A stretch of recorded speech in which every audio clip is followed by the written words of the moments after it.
This is an exclusive excerpt from the Stuff File program with Peter Anthony Holder. A New York City couple, known on social media for their magnet fishing exploits in local waterways, recently reeled in an unexpected find.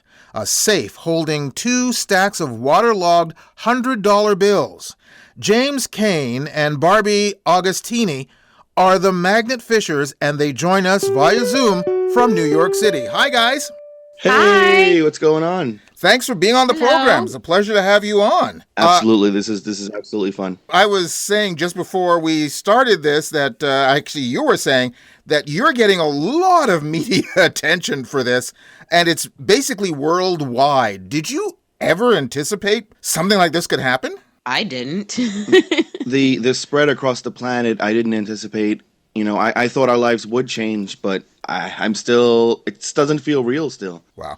Okay, Definitely. So when I first heard the story, I was not aware that magnet fishing is a thing. And since discovering this particular story, I now realize that magnet fishing is a worldwide phenomenon. People do it everywhere. So how did you get into magnet fishing?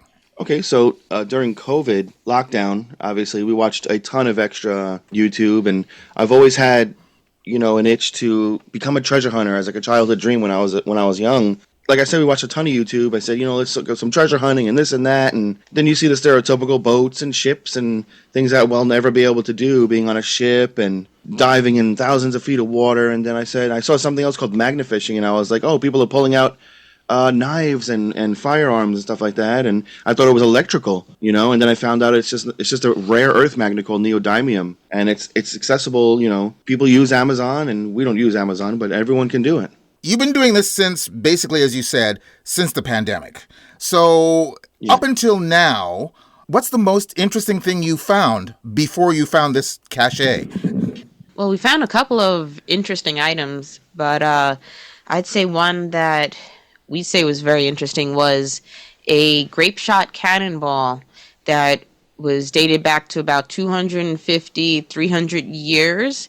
And we found that in Central Park, and that was in the Bethesda waters, not the fountain, but the waters next to it. And that means that was there before the park was built. Wow, that's impressive. Yeah. So again, this magnet that you use, how powerful is it? Because I want to get to the safe you've picked up. First of all, safes aren't light. So, no. How powerful is this magnet? And when you pulled up the safe, what did you think you had? Because I would assume that's quite the haul, as in hauling it up. Well, the most interesting thing is that, you know, when we first started, we went on Amazon, and we weren't getting things like these safes and these extremely heavy items. So what we use is called the Kratos Magnetics magnet that you could buy them. It's online in Pennsylvania. And they're 3,000. This one we have is called the Titan magnet from Kratos, and it's 3,800 pounds pull force. Now, that number is impressive. Doesn't mean you're going to be able to pull up 3,800 pounds. It's just like a measurement. If you're connected to hard steel and it's clean, it's pretty much near that number. And the safe we got actually is only about 40, 50 pounds. This is one of the smallest ones we've gotten so far. Mm-hmm. So far? So you've pulled up safes before? Yes, about 5 to 6 in this location, in this park alone. Oh, okay, so I gotta ask, why are there safes in that particular area? It's baffling to us as well, and I believe it might be an old, you know, hate to say it, but like a criminal dumping spot. Yeah. You know, the water's right off the street, and this is New York City. You know, it's unfortunate, but things like this are happening. Okay, so you pull up this safe. It's estimated to be worth about $100,000 in bills. So what was your first inclination when you pulled it up, and what was your first thought of what to do? I saw that, so when I was shaking it and banging it on the floor, I saw something come through the little hole, because there seemed to be drilled holes in the back. The door didn't open right away, so I saw this looked like Ziploc bags inside, and I was like, oh, we got a bunch of Ziplocs, you know what I mean? And then I put my fingers in there to grab it, and I felt it instantly. This is not bags. I said, babe, life is about to change. Money. That's the first thing I thought in my head, and got scared, which is really strange. I got really frightened at the same time. Well, it's interesting you should say that, because recently I saw an episode of Kelly and Mark, and they talked about you guys, but they didn't give your names. But your names are all over the place. Your names are in newspaper articles and whatnot, because they were concerned that, it was some sort of underworld money and that somebody might be coming after it now. Did that thought ever cross your mind? It does. It does. Obviously, we're aiming to have it sent to Washington, D.C., and bring it to Washington, D.C.'s mutilated area, money they refurbish and all that. But when I think about if somehow it is able to be claimed and an individual or a company, I don't know how it's going to be done with such little evidence. I mean, we're not here to say, no, you can't. I mean, this might have ruined someone's life losing the $200,000, but I wouldn't be the person to say, no, it's not yours, but I would be the person to be like, dude, we're going to have some kind of a lawyer so you can actually prove it, or I don't know. I'm going on the assumption, because when I first saw this story, I thought maybe it's money that has been there for a very, very long time. But you just mentioned that there was baggies inside, so that doesn't go back that far. Well, no. Well, I thought it was baggies. There was actually no baggies inside. Oh, it really? Looked like a rubber. It looked like a rubber band of a whole bunch of baggies, because I've never seen a stack of bills so large before in my life. Only on movies and TV, or when someone wins like in Las Vegas or something. But there was no baggies. That's just a misconception. I guess it just gets the telephone game. But there was no baggies, but it looked like it. Mm-hmm. And we found baggies in We other found them safes. before in other safes. Yeah. Okay, so those were all empty. so how long do you think it was down there? About 10 years, probably.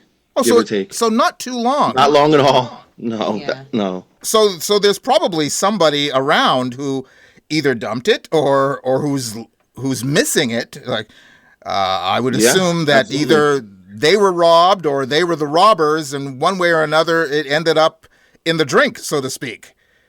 Yeah. I love that term. I used to work on the water.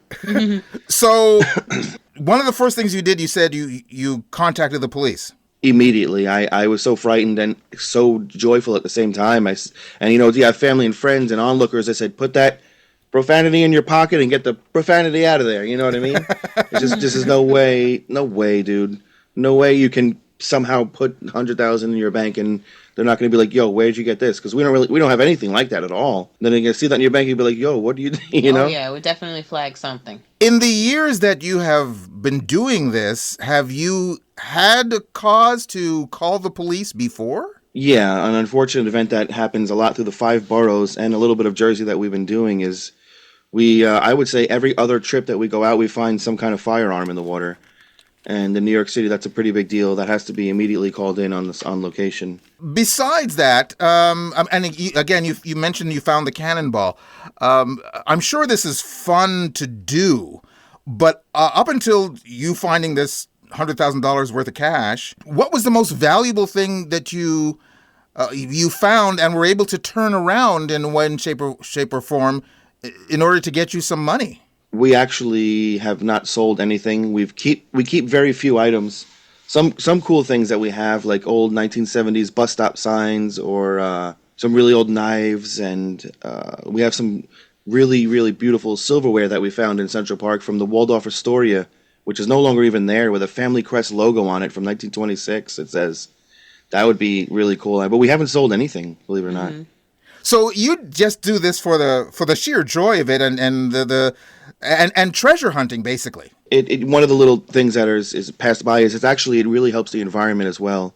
If everyone starts doing it in the world, can you imagine how the waterways are going to be? Because you take these items out of the water and not all of it's treasure. You really are just cleaning, you know what I mean, and getting rid of all the scrap and the rebar and junk that's in the water. Mm-hmm. And a lot of the fishing equipment, too, that people leave behind, whether it be stuck. fishing reels or they get stuck. Fishing reels, Fishing lures, hooks, those things can hurt, if not worse, the animals in the water.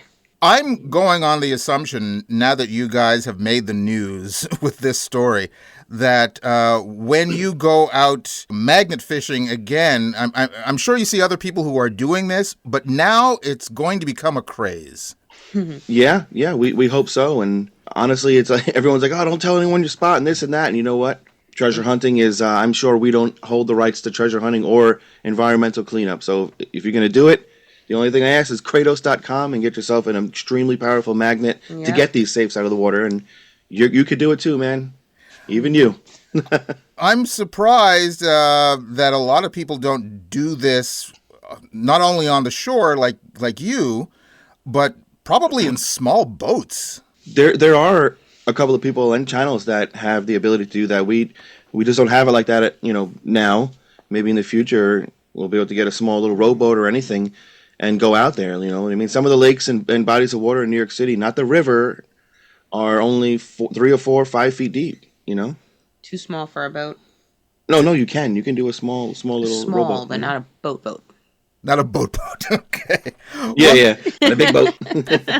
So you're planning on going to Washington to find out basically how much of this money is viable.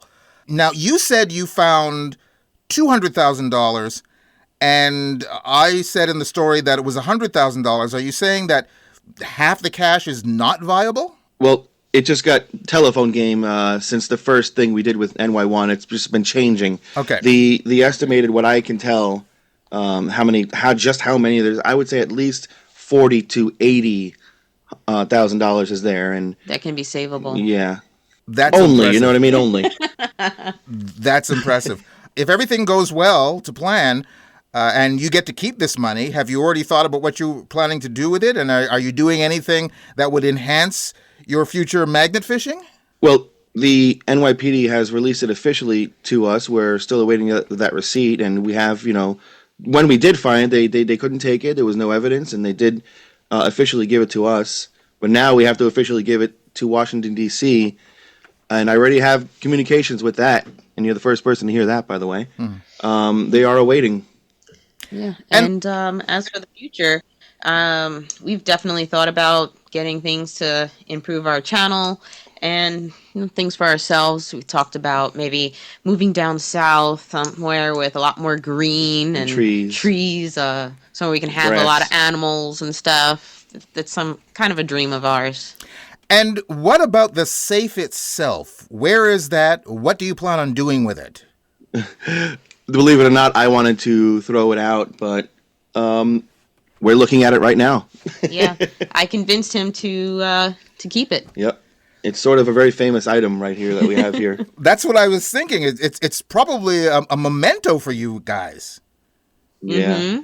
Yeah. We have a small place, so I didn't really want to take more pieces of what I consider scrap, but it looks pretty being there, all disgusting and rusty. Well, James and Barbie, thank you very, very much for being on the program with us, and congratulations on your find.